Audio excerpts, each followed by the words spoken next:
Hello दोस्तों, आज के इस वीडियो में हम bank of Baroda savings accounts के बारे में बिल्कुल डिटेल्स में बात करने वाले हैं। अब ये वही सेविंग्स अकाउंट्स होता है जब आप किसी भी बैंक ऑफ बड़ौदा के ब्रांच पर जाते हो अपना एक सेविंग्स अकाउंट्स ओपन करवाने के लिए, तो इनके कर्मचारी बेसिकली आपको यही सेविंग्स अकाउंट्स ओपन करके देते हैं। और इस सेविंग्स अकाउंट्स को आप चाहे तो नॉर्मल सेविंग्स अकाउंट बोल सकते हो, चाहे तो आप रेगुलर सेविंग्स अकाउंट बोल सकते हो, और चाहे तो आप जनरल सेविंग्स अकाउंट बोल सकते हो अपने हिसाब से। देखो, सबसे पहले मैं आप लोगों को बता दूं कि इस सेविंग्स अकाउंट्स को ओपन करवाने के लिए आपका जो एज है वो 10 इयर्स प्लस होना चाहिए। 10 ईयर्स से आप माइनर सेविंग्स अकाउंट्स ओपन करवा सकते हो। डॉक्यूमेंट्स में आपको आधार कार्ड, इसके अलावा पैन कार्ड देना होगा। बहुत ही इजीली आपका सेविंग्स अकाउंट ओपन हो जाएगा। आपका 3 फिजिकल फोटो लगने वाला है। साथ ही साथ इनके कर्मचारी आपसे 2,000 रुपए या फिर 3,000 रुपए अप टू 3,000 रुपए तक का डिपॉजिट करवाते हैं अकाउंट ओपन करवाते समय। इसके अलावा मैं आप लोगों को बता दूं कि इस सेविंग्स अकाउंट्स के ऊपर आपको 2.50% से लेकर के 4.75% पर एनम तक का इंटरेस्ट रेट देखने को मिल जाता है। तो ये काफी अच्छी बात है। दूसरी बात, बैंक ऑफ बड़ौदा DICC से इंश्योर है, तो यहाँ पर आपका 5 लाख रुपए तक का अमाउंट बिल्कुल सुरक्षित होता है। सबसे अच्छी बात यह है कि यहाँ पर मोबाइल बैंकिंग और इंटरनेट बैंकिंग का भी फैसिलिटीज देखने को मिल जाता है। और यहाँ पर आप UPI भी इस्तेमाल कर सकते हो, जैसे कि गूगल पे, फोन पे, पेटीएम वगैरह कर सकते हो। पर डे आप 1 लाख रुपए तक UPI कर सकते हो और पर डे आप 20 ट्रांजेक्शन कर सकते हो। दूसरी बात मैं आप लोगों को बता दूं, अगर हम मिनिमम बैलेंस को लेकर के बात करें तो देखो, आज के डेट में बैंक ऑफ बड़ौदा ने मिनिमम बैलेंस चार्जेस बिल्कुल पूरी तरीके से हटा दिया है। हाँ, वो अलग बात है कि आपको यहाँ पर रूरल में 500 रुपए, सेमी अर्बन में 1000 रुपीज, अर्बन और मेट्रो सिटीज में 2000 रुपीज मिनिमम बैलेंस मेंटेन करके चलना पड़ता है। हालांकि अगर आप इस मिनिमम बैलेंस को मेंटेन नहीं करते हो तो भी आपको आज के डेट में कोई भी चार्जेस नहीं देना पड़ेगा। यहाँ पर देखो, अगर कर्मचारी आपसे 2,000 या फिर 3,000 रुपए की डिपॉजिट करवाते हैं और आप डिपॉजिट करने में असमर्थ हो, तो उस टाइम आप डिपॉजिट कर दो, कहीं से भी लेकर के डिपॉजिट कर दो। अकाउंट ओपन होने के बाद में आप चाहे तो उस अमाउंट को निकाल सकते हो, कोई दिक्कत नहीं होगी।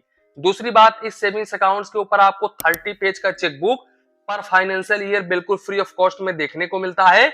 अब यहाँ पर अगर आप एक्स्ट्रा चेकबुक वगैरह लेते हो तो फिर इस केस में आपको 4 रुपए प्लस GST पर पेज का चार्जेस देना पड़ता है। साथ ही साथ मैं आप लोगों को बता दूं कि यहाँ पर SMS अलर्ट के ऊपर आपको मैक्सिमम 15 रुपए प्लस GST मंथली बेसिस पर चार्जेस देना पड़ता है।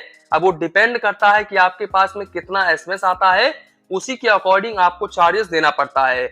बाकी अगर हम डेबिट कार्ड को लेकर के बात करें तो यहाँ पर आपको क्लासी वेरिएंट का डेबिट कार्ड देखने को मिलता है। इस डेबिट कार्ड के ऊपर आपको इशुएंस फीस 100 रुपए प्लस GST और एनुअल मेंटेनेंस चार्जेस 200 रुपए प्लस GST देना पड़ता है।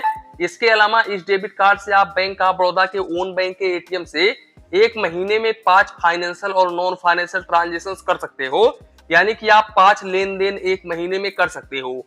अब अगर आप इस लिमिट को क्रॉस करते हो, यानी कि 5 लेन देन से अधिक करने लगते हो, तो फिर इस केस में पर लेन देन के ऊपर आपको यहाँ पर फाइनेंशियल ट्रांजेक्शंस के ऊपर 10 रुपए प्लस GST और नॉन फाइनेंशियल ट्रांजेक्शंस के ऊपर 5 रुपए plus GST per transaction charges देना होगा।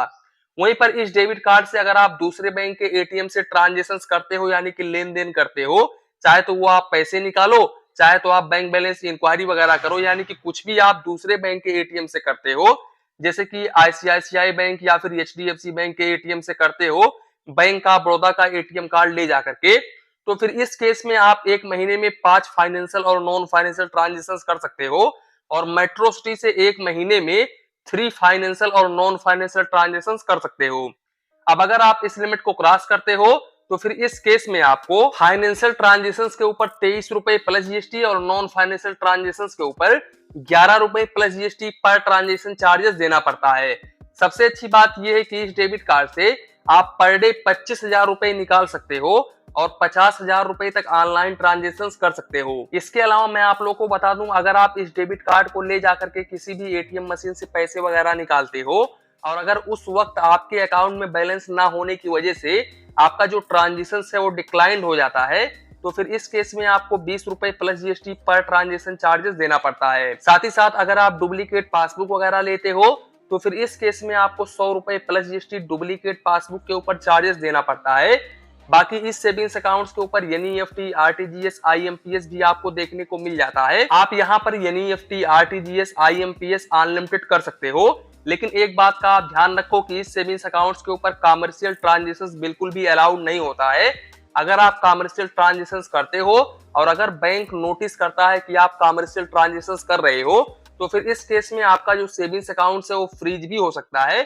फिर आपको ब्रांच में जाकर के काफी ज्यादा मशक्कत करनी पड़ेगी, फिर आपका सेविंग्स अकाउंट यहाँ पर चालू होगा। तो यहाँ पर अगर आप कमर्शियल ट्रांजेक्शन करना चाहते हो तो फिर इस केस में आप करंट अकाउंट ओपन करवा सकते हो। लेकिन अगर आप सेविंग्स अकाउंट के जरिए कमर्शियल ट्रांजेक्शन करोगे तो आप बहुत ही बुरी तरीके से फंस जाओगे। इसके अलावा भाई मैं आप लोगों को बता दूं कि बैंक ऑफ बड़ौदा का जो मोबाइल बैंकिंग एप्लीकेशन होता है वो काफी ज्यादा शानदार होता है।